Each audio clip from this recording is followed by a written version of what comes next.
जय श्री राधे कृष्ण। आप सभी का आपके अपने YouTube channel B K Mishra present में बहुत बहुत स्वागत है। आइए सुनते हैं आजा एकादशी द्वादशी पारण के दिन तुलसी माता की कथा। जो भी भक्त सच्ची श्रद्धा के साथ भगवान विष्णु का पूजन करते हैं, भगवान शालिग्राम का पूजन करते हैं, माता तुलसी का पूजन करते हैं, एकादशी का व्रत करते हैं, इससे भगवान श्री हरि विष्णु अति प्रसन्न होते हैं और अपना कृपा प्रदान करते हैं। एकादशी का व्रत जो कि सभी प्रकार के पापों को नष्ट करने वाली है और व्यक्ति के जब पाप और ताप नष्ट होते हैं तो उनके पुण्यों का उदय हो पाता है और सभी प्रकार के फिर सांसारिक सुखों की प्राप्ति होती है। हिंदू धर्म में तुलसी का बड़ा ही विशेष महत्व माना गया है। माता तुलसी जो कि अपने भक्तों के सभी प्रकार के पापों को नष्ट करने वाली है और भगवान विष्णु को जो कि तुलसी दल अति प्रिय होता है। बिना तुलसी दल के भगवान विष्णु उस पूजन को स्वीकार नहीं करते हैं और जहाँ पर भी तुलसी का वृक्ष होता है वहाँ पर यम के दूत भी असमय नहीं आते जाते। इसलिए चाहिए कि माता तुलसी का पूजन करे और तुलसी वृक्ष के नीचे जो कि दीपक जलाने चाहिए। इससे माता तुलसी अपना कृपा प्रदान करती है। माता तुलसी का विवाह जो कि भगवान शालिग्राम के साथ विधि विधान के साथ कार्तिक के महीने में किया जाता है और प्रत्येक दिन भगवान विष्णु का पूजन करना चाहिए। भगवान विष्णु के पूजन के साथ साथ माता तुलसी का पूजन करते हुए कथा भी श्रवण करना चाहिए।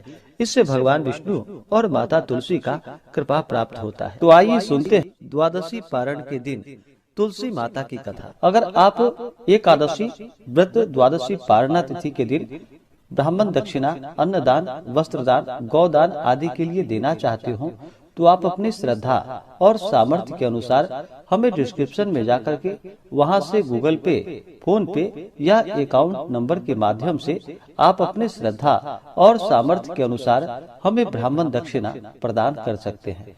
तो बोलिए प्रेम से माता तुलसी की जय, भगवान श्री हरि विष्णु की जय, माता लक्ष्मी की जय, भगवान शालिग्राम की जय, एकादशी माता की जय, सर्व देवी देवता की जय। तुलसी से जुड़ी हुई एक कथा जो कि बड़ी ही प्रचलित है। श्रीमद् देवी भागवत पुराण में इनके दिव्य अवतरण की दिव्य लीला कथा भी बताई गई है। एक बार भगवान शिव ने अपने तेज को समुद्र में फेंक दिया। उससे एक महातेजस्वी बालक ने जन्म लिया। यह बालक जो कि आगे चलकर जालंधर के नाम से पराक्रमी दैत्य राजा बना। इसकी राजधानी का नाम जो कि जालंधर नगरी पड़ा। दैत्यराज काल नेमी की कन्या वृंदा का विवाह जालंधर से हुआ। जालंधर जो कि महाराक्षस था, अपनी सत्ता के मद में चूर होकर उसने माता लक्ष्मी को पाने की कामना से युद्ध किया, परंतु समुद्र से ही उत्पन्न होने के कारण माता लक्ष्मी ने उसे अपने भाई के रूप में स्वीकार किया। वहां से फिर पराजित होकर वह माता पार्वती को पाने की लालसा से कैलाश पर्वत पर पहुंच गया। भगवान देवादिदेव शिव का ही रूप धारण कर माता पार्वती के समीप गया, परंतु माता ने अपने योग बल से उसे तुरंत ही पहचान लिया तथा वहां से अंतर ध्यान हो गई। देवी पार्वती ने क्रुद्ध होकर सारा वृतांत भगवान विष्णु को सुनाया। जालंधर की पत्नी वृंदा अत्यंत ही पतिव्रता स्त्री थी। उसी के पतिव्रत धर्म की शक्ति से जालंधर ना तो मारा जाता था और ना ही पराजित होता था। इसलिए जालंधर का नाश करने के लिए वृंदा के पतिव्रत धर्म को भंग करना बहुत ही जरूरी था। इसी कारण भगवान विष्णु ऋषि का वेश धारण कर वन में पहुँचे। वहाँ वृंदा अकेली ही भ्रमण कर रही थी, वहाँ पर घूम रही थी। भगवान के साथ दो मायावी राक्षस भी थे, जिन्हें देखकर वृंदा भयभीत हो गई। ऋषि ने वृंदा के सामने पल में दोनों को भस्म कर दिया। उनकी शक्ति को देखकर वृंदा ने कैलाश पर्वत पर महादेव के साथ युद्ध कर रहे अपने पति जालंधर के बारे में पूछा। ऋषि ने अपने माया जाल से दो वानर को प्रकट किए। एक वानर के हाथ में जालंधर का सिर था तथा दूसरे के हाथ में धड़ था। अपने पति की यह दशा को देखकर वृंदा मूर्छित होकर वहीं पर गिर पड़ी। होश में आने पर उन्होंने ऋषि रूपी भगवान से विनती की कि वह उसके पति को जीवित करे। भगवान ने अपनी माया से पुनः जालंधर का सिर धड़ से जोड़ दिया, परंतु स्वयं भी वह उसी शरीर में प्रवेश कर गए। वृंदा को इस छल का जरा भी पता न चल पाया। जालंधर बने भगवान के साथ वृंदा पतिव्रता सा व्यवहार करने लगी, जिससे उसका सतीत्व भंग हो गया। ऐसा होते ही वृंदा का पति जालंधर, जो कि भगवान शिव से युद्ध कर रहा था, वह युद्ध में हार गया और मारा गया। इस सारे लीला का जब वृंदा को पता चला तो वह क्रुद्ध होकर भगवान विष्णु को, जो कि शिला होने का श्राप दे दिया तथा स्वयं भी सती हो गई।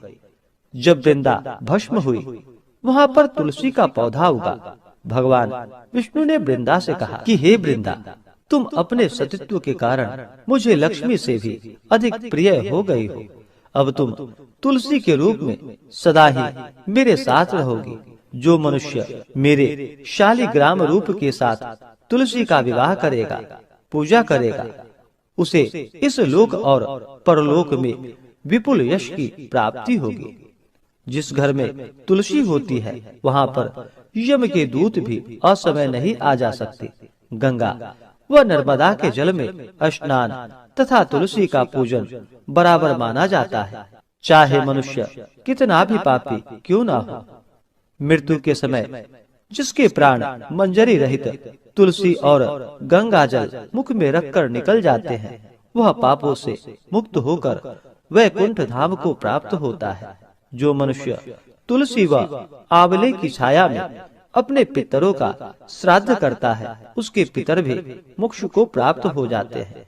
इस प्रकार से जो भी भक्त सच्ची श्रद्धा के साथ भगवान विष्णु का पूजन करते हैं, भगवान विष्णु को तुलसी दल अर्पित करते हैं, भगवान शालिग्राम का पूजन करते हैं, माता तुलसी का पूजन करते हैं, भगवान शालिग्राम के साथ माता तुलसी का विवाह संपन्न करते हैं, उन्हें विपुल यश की प्राप्ति होती है तथा सभी प्रकार के पापों का नाश होता है तथा सभी प्रकार के मनोरथ सिद्ध होते हैं। तो बोलिए प्रेम से भगवान विष्णु की जय, माता लक्ष्मी की जय, तुलसी माता की जय, भगवान शालिग्राम की जय, सर्व देवी देवता की जय।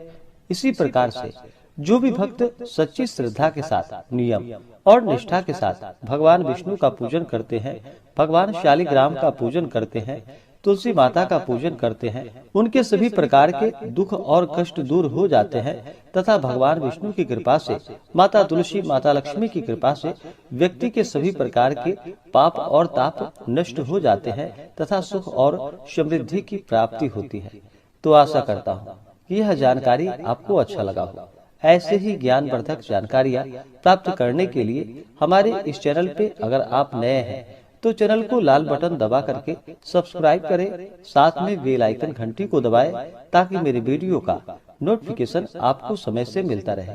वीडियो को लाइक करें, शेयर करें, सुखी रहें और स्वस्थ रहें। जय श्री राधे कृष्ण। धन्यवाद।